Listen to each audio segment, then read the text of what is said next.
Why hello everyone, Spencer here, also known as Lego Dude 11, and in today's video, this is a brand new TV show review on the channel. This is my Rick and Morty Season 6 spoiler review, so without further ado, let's discuss.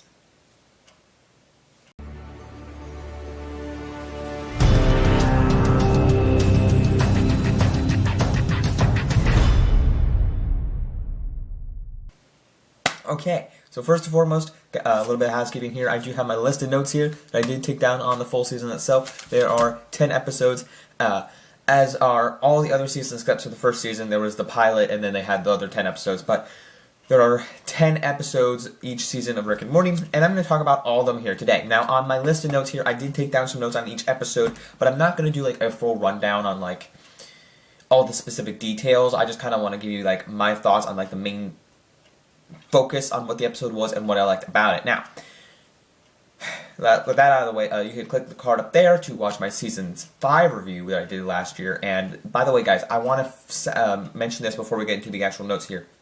I don't want to sound biased, but I love this show. If you guys don't know much about my channel or not much about me, I am a avid, diehard Rick and Morty fan, all-out guru. You know, when I started this show, I didn't know much about it, and I just watched it during the pandemic, and I'm engrossed in it. I love the show. Like day one, I gotta watch this stuff. Kind of like Marvel, I kind of just gotta watch the episode day one. So I'm all for this show. I want a movie of it. So that's a story for another time. I really want them to make a movie of Rick and Morty at some point, theatrically released. I would love that. But anyway, I want that to be for another time, but I think that'd be awesome. So, first and foremost, the score by Ryan Elder is great. He's the composer for this show, and I actually just watched a video about him, about how he makes the music. Really, really great. I mean, he just uses a little piano thing, a little keyboard type thing on his desk, and then he just uses a bunch of kind of garage band such equipment on this computer, and really fascinating stuff, like the sound effects and the nitty gritty about that. So I would recommend you go check out Ryan Elder on how he makes the music for Rick and Morty, and the specific sound effects. You know, he does the theme song. I just love the elements he brings to the show itself. And now he hasn't done anything. I don't know him to do anything else, but he does a great job with it.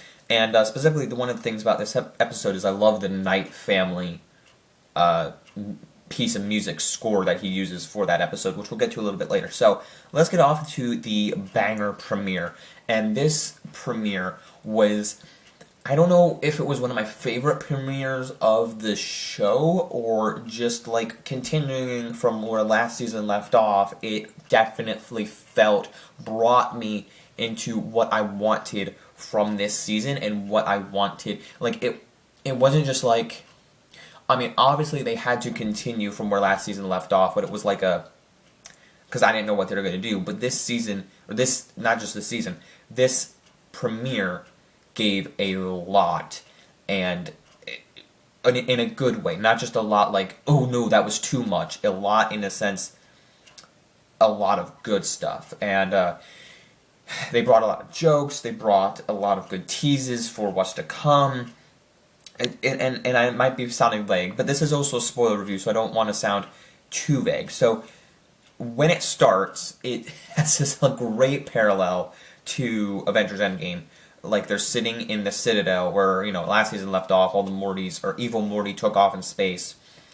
And they parallel, they're sitting there, stranded, like Iron Man was. And then you see Space Beth just come in, kind of like Captain Marvel. I found that really great. Some people might find it cheesy. I didn't. And the whole rest of the episode, they go into their original universes. So Jerry, they actually took the wrong Jerry from Season 2, when he was left at the Jerry Barrie.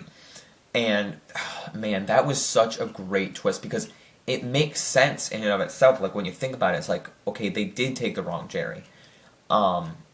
And because, they could have just made it seem like they took the right one, but they actually played it, went back to that episode and thought about it again.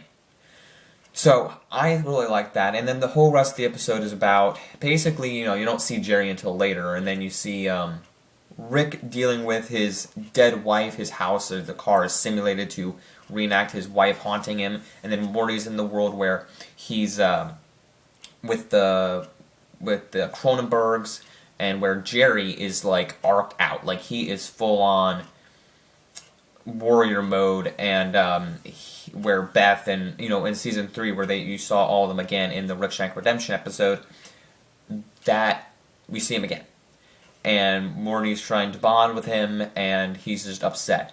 And then we see Rick Prime at the end of the episode, which is a really unique character because we see him before that he killed Diane, Rick's wife that we see throughout the season, and so this is like the original Rick of Morty that killed the Rick that we've been with throughout the entire shows, killed his wife and daughter,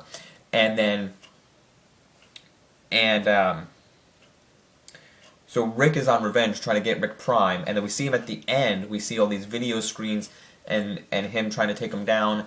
And the episode ends with them escaping, like Beth in the Citadel. Two Beths are arguing and whatever.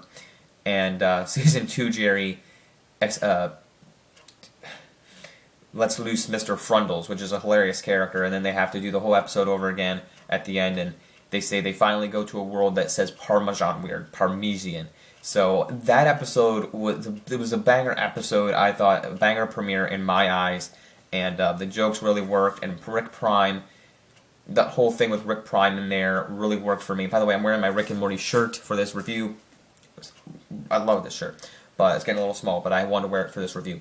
So, yeah, that was just worked on all levels, and then from there, the second episode after that was in my opinion, I wasn't sure if this was like, after I saw the second episode, I'm like, is this filler? Or are they actually going to do something with this? So it's Morty's consciousness is in the game Roy, A Life Well Lived, and the episode name is Rick, A Mort Well Lived, I believe is what it's called, I think, and the game Roy, and that is his Morty's consciousness is spread throughout all the non-player characters, and Rick is the character Roy, and he is trying to save Morty so he doesn't die in the game, and everybody thinks that this is a religious thing that's happening, and that basically if he dies in the game, he dies in real life. Like one of the character NPCs dies, Morty dies in real life. A really interesting concept, and then in the background there are alien terrorists taking over the video game place, Blitz and Chits, and Summer, Morty's sister, has to do with Die Hard. Now, I myself haven't seen the movie Die Hard, and I know there's the age-old debate, is it or is not a Christmas movie? They don't actually ask that question in the episode, which I was kind of glad they didn't, because it is not a Christmas movie, okay? Go see the movie Violent Night, and that is the perfect Die Hard movie. Anyway, I digress. So I have not seen Die Hard, but I understood the parallel or the moments in it where it was like, don't hide under the table, don't hide under the table, use some air vents or whatever, and walkie-talkie Die Hard, or not walkie-talkie Die Hard because I don't say that, but the certain moments and the references and everything, I understood them, but I just haven't seen the movie. Anyway, this episode was really unique because in the sense that, not the whole Die Hard thing, which was really funny, but the moments in the video game which were really like deep and kind of like impactful, like on a level where they've had this game before in the show, but are they going to actually use it again? Because the way it ends, I love the way this episode ends when they take the game and it's on the woman's life when they fly into space, and it's like, okay, well, are they putting this into storage, kind of like Indiana Jones, like that storage room where there's all these other artifacts? Are they going to make this like a reference to use it again, or are they just making this a funny joke? I personally don't care, but I think with where the season went, it kind of just got like lost. Now they did make at the season finale, they did make a reference to it at the end, so maybe that's kind of teasing the audience like, hey, remember this? It's coming again. So I don't know. Maybe that's just something to think about. But I did kind of I like this episode, but there were other ones that I personally enjoyed, so let's continue onward. So the third episode was probably one of the weirdest of the bunch, and this was the Thanksgiving episode. And this was the one where you see Clone Beth again, or Space Beth. I wrote down Clone Beth, but I guess they call her Space Beth. So the Space Beth story in this one was like heavily focused. Like this was the Space Beth episode for season 6. They had one in season 4, then they had one. Well, they start the whole Clone Beth thing like in season 3, then they have it in season 4, and then they have her again in season 5 with that whole like weird decoy thing. And then this one was one where regular Beth and Space Beth are getting together.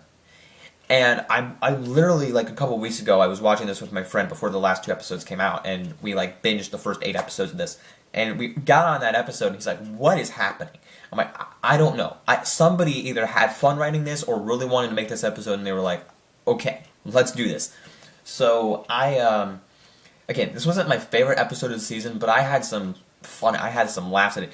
Not only because I really didn't mind seeing the Space Beth and regular Beth hook up, but the fact that when, all the family members realized, like, what was going on, their reactions were, like, the best thing ever. Because you see Summer, and then she just gets in on this video game. And then Morty gets on in the video game. The video game was, like, the funniest thing in this episode, because it was, like, highly realistic video games. And it was like, here, you can record a video for your son. Oh yeah, I'm going to tell him how much I love him. It was random. It was a funny joke. And then Summer and Morty are just staring at the console. Rick has to destroy a bionic whale to make a controller, which is random and okay.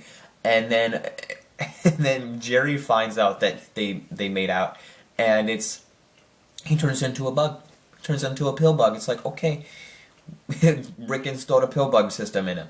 So this episode was kind of bonkers, and I know that's the whole point of Rick and Morty, but this episode was bonkers on that level, because then all Jerry and Space Beth and regular Beth are just all having a good time in the bedroom.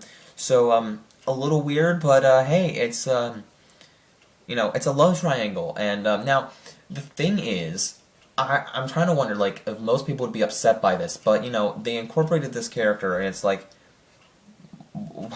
why not? You got these wacky storylines. I think it's kind of funny because Space Beth and regular Beth are the same person, and they've liked each other now. They like themselves, and then there's Jerry, and it's like, all right, why not? Go do it. So they had fun. I don't know. It's a funny episode. I think I like it more than the other ones, than the baby episode with the egg last season. So that's just me. I like this one more. So then the next episode was definitely one of my favorites this season. Summer had some time to shine this episode. And Jerry as well. This is a very Jerry-centric season, which I'll talk about in a little bit. But this episode was very Summer-centric, I feel like, in my book. But the Night Family was one of my favorites this season. Just because of, I don't know how to explain it. The horror aspect, I guess. Just the way it was creepy. The way the whole art style in the show is phenomenal as well. But I just love the way they parallel, like in the nighttime, and it's like their eyes, their clothes, like the pajama, like the texture. All of it works for me. And as I mentioned before, like the music at the end when they're fighting. If you have not seen this episode, it's very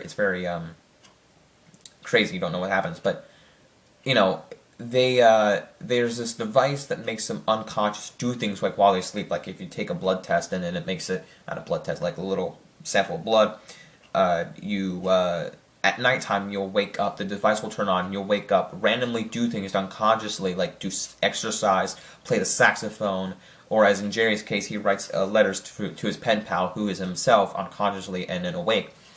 But yeah, it's a really interesting concept, like of doing things while you're asleep, kind of like sleepwalking, but then like the unconscious people turn on the human people and like destroy their dishes, strip the house, everything.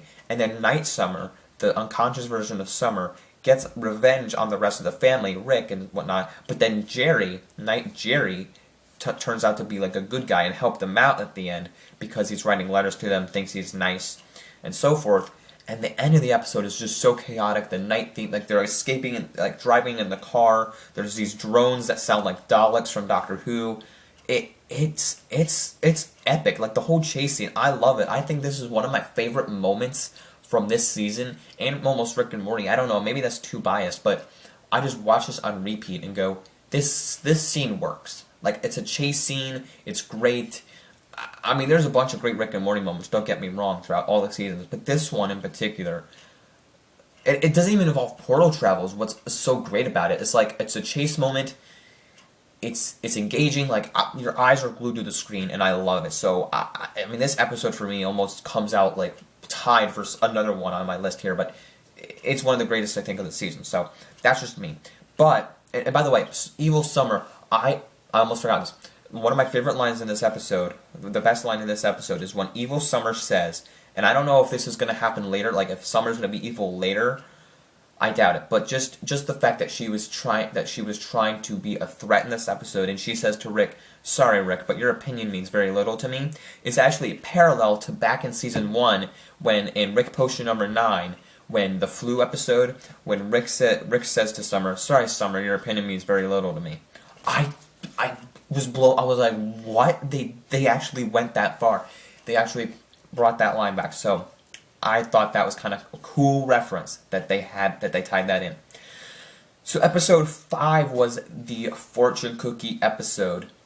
And this one for me, I love this one. I wouldn't put this one above the Night Family one, but I definitely love it more than most people probably do. And why I like this one a lot is just for random reasons, honestly. I mean, why I like the show Rick and Morty overall, the more than most people, is like, most people are just like, "Hey, Rick and Morty, what?" But anyway, it's mostly because it dealt with Panda Express out of all the places, and I mean, obviously fortune cookies. If they wanted to do things with fortune cookies, they could have just gone to any other Chinese restaurant. But Panda Express, I've only been there a couple of times, but it is a great place to go eat, and which is just an opinion of mine. But I'm like, whoa, Panda Express. I think they have actually had Panda Express a couple other times, like one other time in the show, but this is the first time they actually have had it in the show itself, and I was like, cool. And then Rick goes, "Who changed my ringtone to the theme from Taxi?" And then that was like a recurring thing too. He wanted to play some badass music, and then it turned out to be the theme from Taxi. And then they play it at the end. They wanted to go to the zoo. They had this whole like plot about the zoo, but it gets sidelined because the whole rest of the episode is about fortune cookies and how fortune cookie power can take you over. How like controlling power and not controlling power, and then using like fortune cookie, like the description of fortune cookies is like you can like control you, give you power. Really, really interesting concept in my eyes. Again, this, like the first 5 episodes, dealt with no portal travel, and this was a really interesting concept to do without having portal travel, because like you can gain power and how do you not get power, and like it kind of deals like with this real world concept almost, because if you think about it, like yeah, there's like a lot of like celebrities, politicians that want to gain power, and like in this episode, like Rick even says, "I'm a white woman," or not Rick, the woman like. Gwyneth Paltrow, kind of like Gwyneth Paltrow, says, "I'm a white woman who wants to get something," and she's just like, "Yeah, all white women think that. All white women want power." And there's a lot of people out there, like I just said, celebrities, whatever the face, politicians that want power, but they're not going to get it. They're not going to get it in the way that they think, or at least they're not going to get it at all. So it's a really interesting concept in my eyes. So this was one, again, it's not my favorite of the season, but it's definitely really, really funny. And by the way, the whole alien thing at the end, this weird dude that dies in a painful death from the alien who just sucks all his limbs off with blood everywhere. I'm like, okay, what? The weirdest character in the show, I think, but he says he romanticized a wild animal. Okay, I don't know why you would do that, but yeah, whatever, writers, Rick and Morty, give me some juicy stuff, man, and you did. So, yeah, so that was episode 5. Definitely liked it a lot. Definitely probably under my top 2, and then it would come next. I don't know.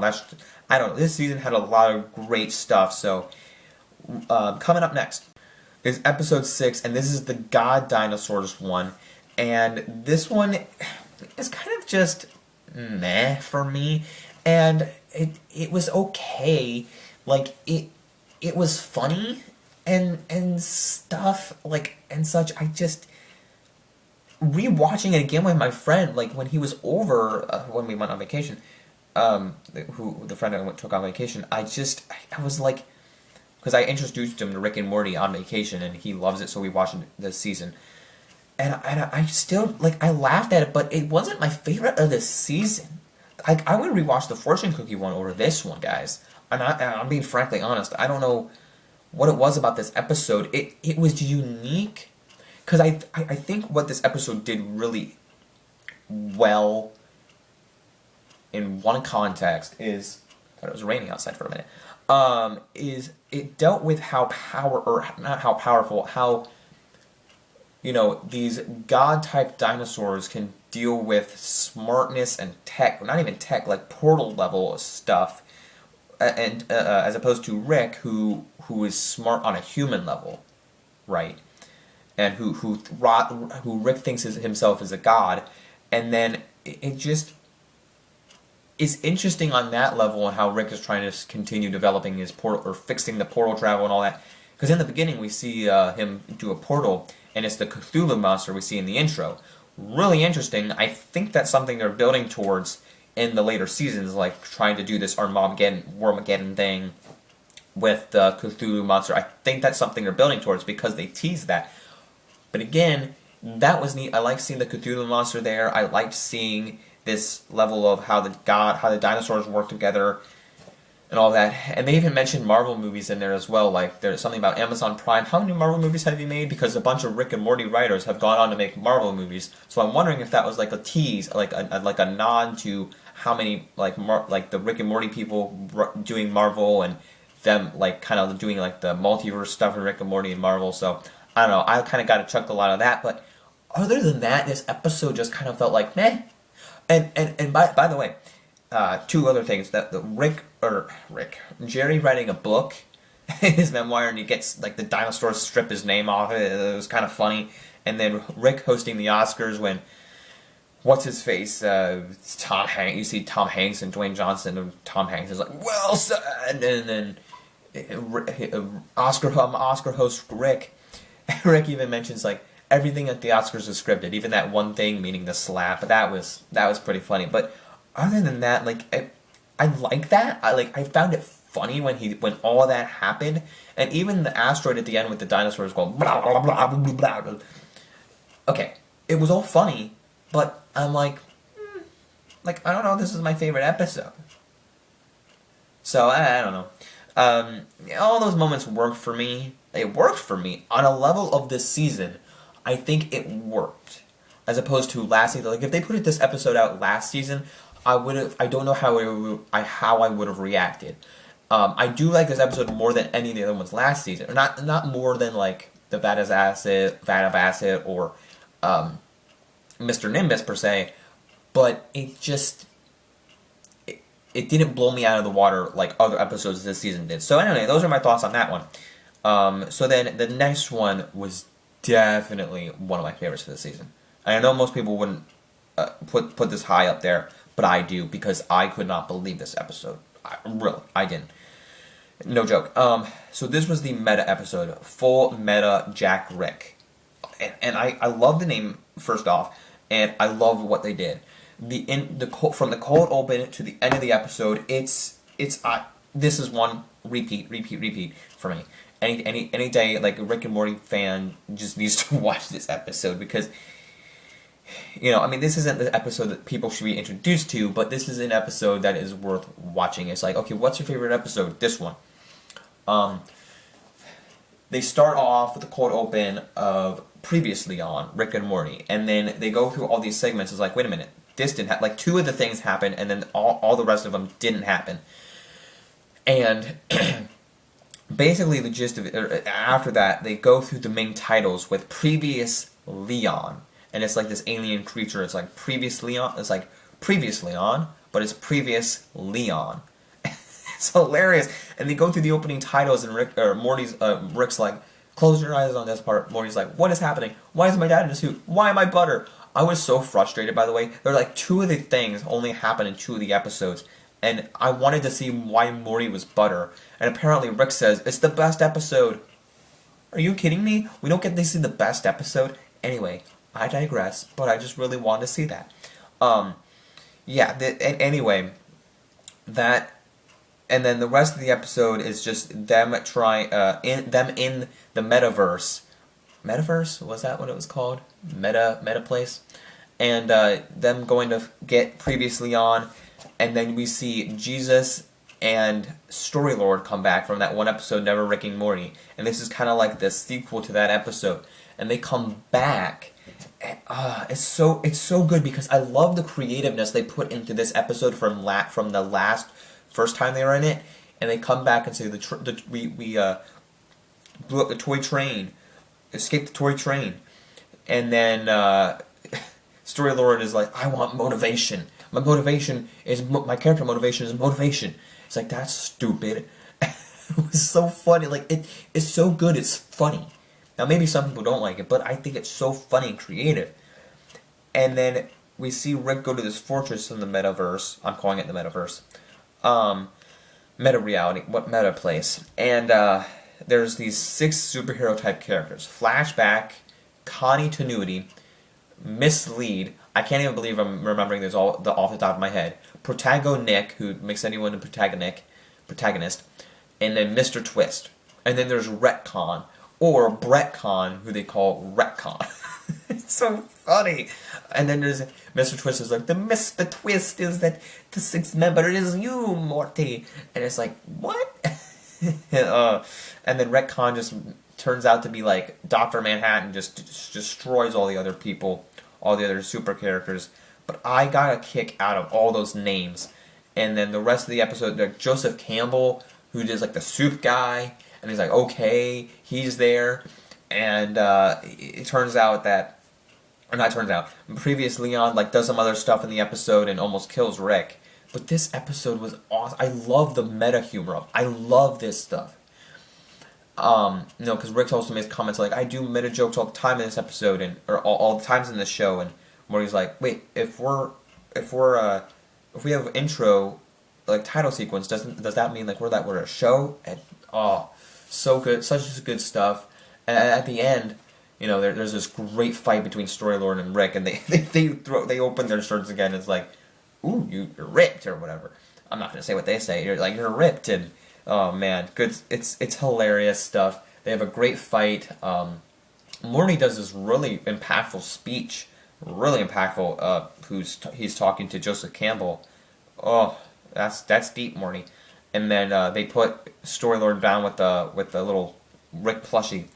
Storylord also says, "I could be the new Mr. Nimbus," which is kind of funny. So I love this episode. This one definitely has to be tied up there for me with the Night Family one for first place. But oh man, such good stuff. I love the meta episode. Definitely rewatch it on loop. Oh, and the tag at the end of the episode was, I'm Tag Man, yeah!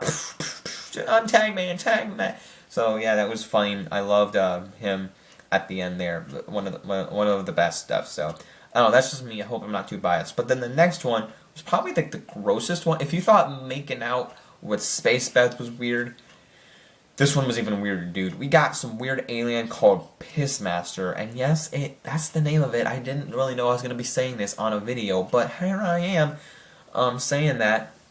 And as I said before, this season has a lot of Jerry stuff going on. The meta episode kind of left him out. The God Dinosaurs one where he writes the book. Night Family where he's writing letters to his pen pal. The Fortune Cookie one, by the way, where Jerry wants to have sex with his mother. I forgot to mention that. That was the whole part of the episode. Because the Fortune Cookies, he was going to have sex with his mom. That was the whole point of the episode. But yeah, and then that episode with Jerry-centric, Night Family, Morty and Die Hard. Well, that one didn't have Jerry, but then the premiere kind of had Jerry and the whole thing about him, the arced out stuff. This season has had Jerry heavily focused. So the first couple minutes, the cold open of this, Rick is annoyed by all these 80s-centric villains like Mr. Nimbus, Cookie Magneto, Mr. Calypso, and Rick is just annoyed of them. So he goes to therapy for a little bit, and then when this other alien, Pissmaster, shows up, Jerry deals with them because Rick is just so mad. He's annoyed at that point, or pissed. Ha ha ha. But Jerry fights him, and then Pissmaster leaves. So how many times? Do a count of how many times I can say that word, by the way. So there's these like gods that come down with these orbs, sticky orbs, and they give one to Jerry, so he gets in the suit like he does in the intro sequence for season 6, and then you see him saving the day, and Rick is mad, so he goes back to therapy again, and she's like, no, this is all positive stuff that you're mentioning here.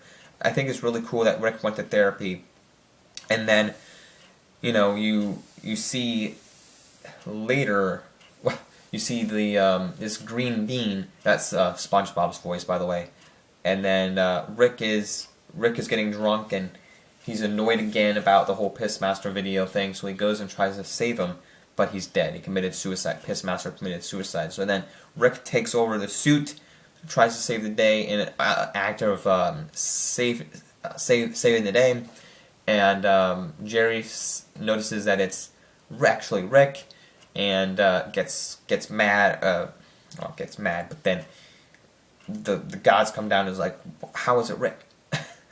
He's like, and Jerry's like, says to Rick, I thought it was an alien. So this episode was crazy.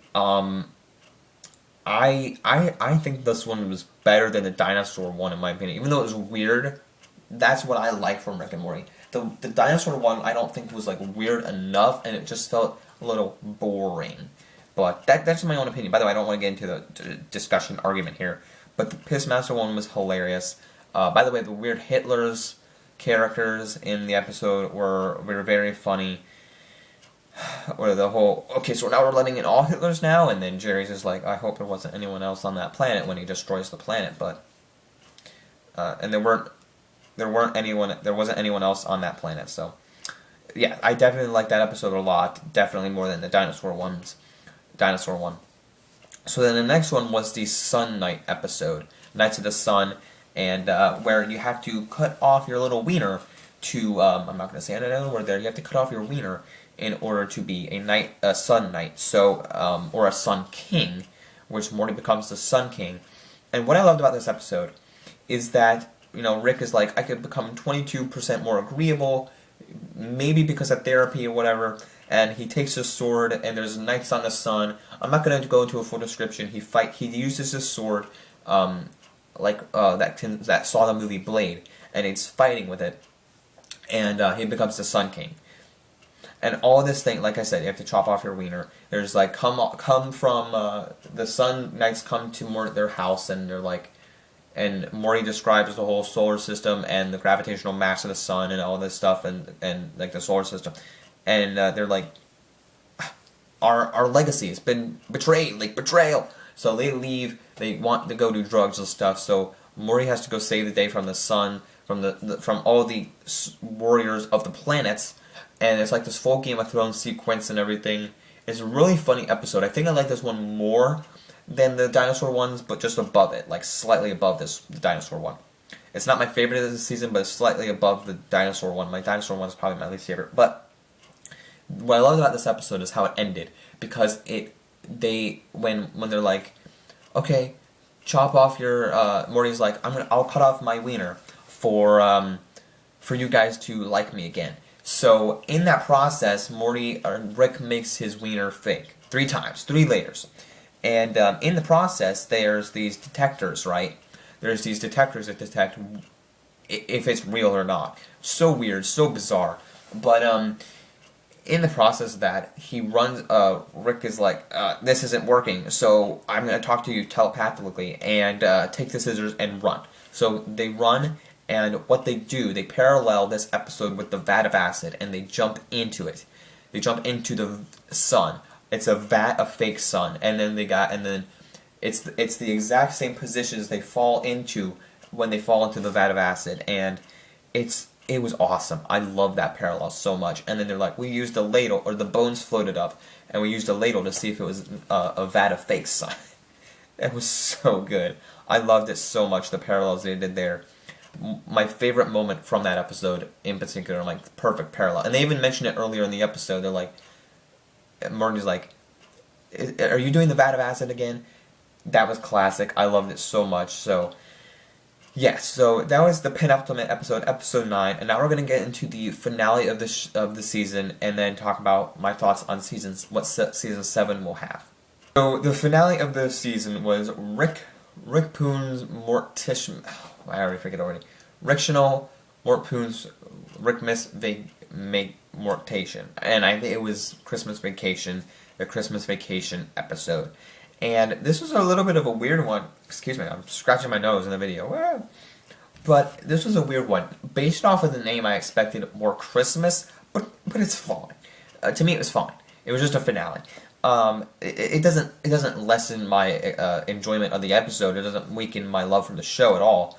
I was like, oh, good, a Christmas episode. It starts out with Christmas, and then it goes somewhere else. It's more of a Star Wars centric episode, which is totally fine. I don't dislike it in any way. But it starts off with the Rick and Morty Christmas flashing lights, which is cool, and then Rick is Santa Claus and comes in with gifts across the multiverse, and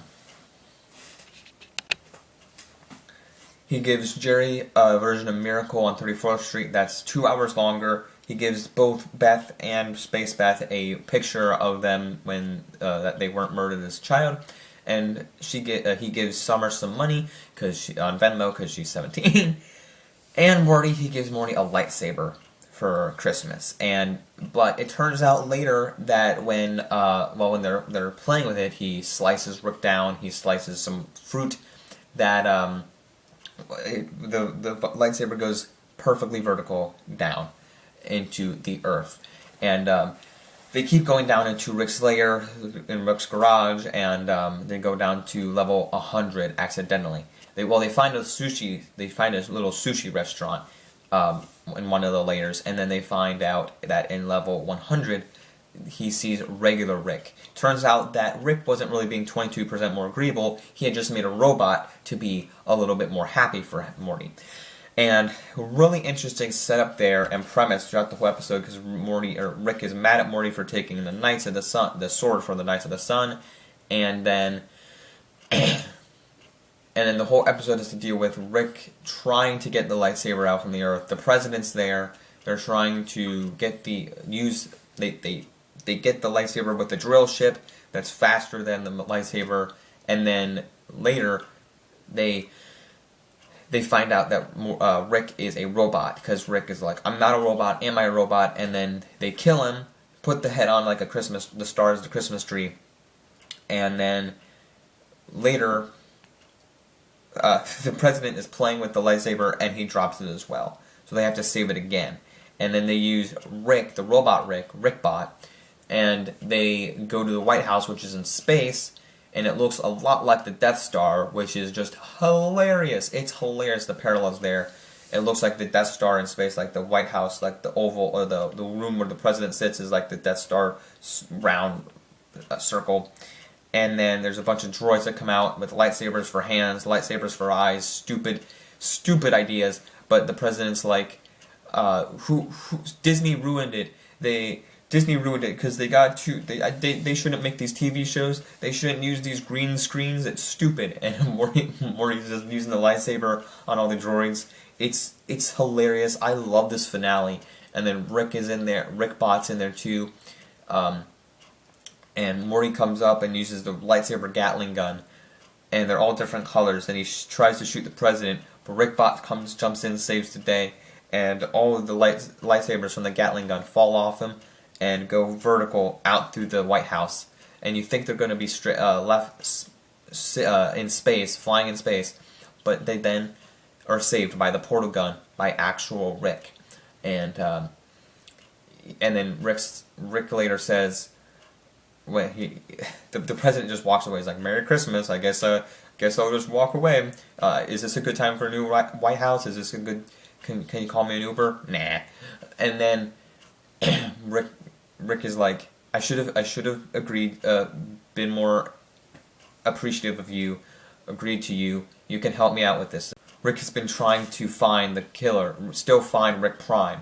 So in the process, it blinks up with one red dot on the screen, and then you see a bunch of other red dots pop on the screen. And unfortunately, Morty, as he tells Morty, that's all the places he is. It's not all the places he could be, it's all the places he is. So I'm wondering, is people are like, how is this possible? My guess is there's multiple, he's doing some like Unity version, like he's spread out between all his consciousnesses all over the place. So I'm wondering if it's kind of like a Doctor Strange type deal, like he's spread his consciousness over a bunch of other people, but he's only at one place, so he has to go find them all over. So it's really interesting how they're going to find him. So I love this finale, and then Rick does a little parody of like, Rick and Morty, 100 years, we gotta go find Rick Prime, that's what we're gonna do, we're gonna be hunting him down in Season 7, Morty, but maybe not all the time, maybe not in every episode, Morty, maybe a little bit in the background, maybe who knows. So I love that a lot. So Season 7, I thought that this season was an epic banger. All of it were, like, as I said, there were some episodes, like the dinosaur one was down here, then the sun one, and I'm not gonna rank them all now, but my favorite two were the Night Family and the Metal one, and then the premiere under that, then the season finale, then Pissmaster probably, then the Fortune Cookie one. Just a lot of good stuff here, and I feel like this season as a whole worked much better than the previous two seasons, but the Vat of Acid one, the Heist episode one, the last season's finale was great, the Mr. Nimbus episode was great, but other than that, the last two seasons collectively haven't worked as a whole, but this one did for me. And by the way, in Season 7, my thoughts, my theories, is my only theory I have at the moment is that I'm going to mention, because, you know, they're going to hunt Rick Prime. What else do I have to think about? But I think in Season 7, possibly in the finale, because if they don't have him at all, like, they might have Rick Prime either in the premiere next season or early next season, or throughout next season, but in the finale, if they bring back Evil Morty, what if, I have a couple of theories here. A, they either team up with Evil Morty to get revenge and take down Rick Prime, or whatever Evil Morty is in the finale, they bring back for the damaged coda, because that's what they always play with Evil Morty. And this is my thought. I don't know why this keeps happening, but why is it when we see Evil Morty, it's only in the even season, or it's in the odd-numbered seasons. It's not in the even-numbered. So in Season 1 we saw him, in Season 3 we saw him, in Season 5 we see him. We didn't see him again this season, so I'm going to guess that we see him again next season, in Season 9, and then not at all in Season 10. Or if we see him in Season 10, they're not going to play for the damaged coda. That is my only guess. Because they played it in Season 1, 3, and 5. And they're going to play it again next time. And if they don't, I am going to riot with the show. I am just kidding, I'm not going to riot. But if that's true, when next season comes out, I will be not surprised, and I will be loving it. I will love every minute of it. I'm loving it. Yeah, but I love this season of Rick and Morty. It definitely held up on all levels. And I'm not just saying that because I'm biased. I mean, I liked the last two seasons, but I think this season as a whole definitely did much better. Much better. And I think other people would agree. I think my friend would agree that we watched it with. Him and I both have to watch the last two episodes. I've seen them all, but I'll have to watch the last two with him because he has not seen them yet. But if you have seen Rick and Morty Season 6, all 10 episodes, let me know in the comments below. What was your favorite episode? Did you like this season as much as I did? Let me know if you agree with me that this season as a whole definitely worked in the last two seasons. Or maybe you just didn't like the season at all. Maybe you like the first two better. Maybe you don't like Rick and Morty at all. I don't know. Let me know what you think in the comments below, and I would like to hear all your thoughts. And I cannot wait for next year. Maybe it's coming out December next year, maybe early 24, who knows. But 2023 is looking up and content-wise, so I cannot wait for when this show comes back. But that said, we have other shows to watch before this next season comes out. Don't forget to leave a like, subscribe. Be sure to follow me at Boba Fett Dream Master. Links down below. Don't forget to like, subscribe, follow me, and as always, wubba lubba dub dub. Peace out, everybody. Bye.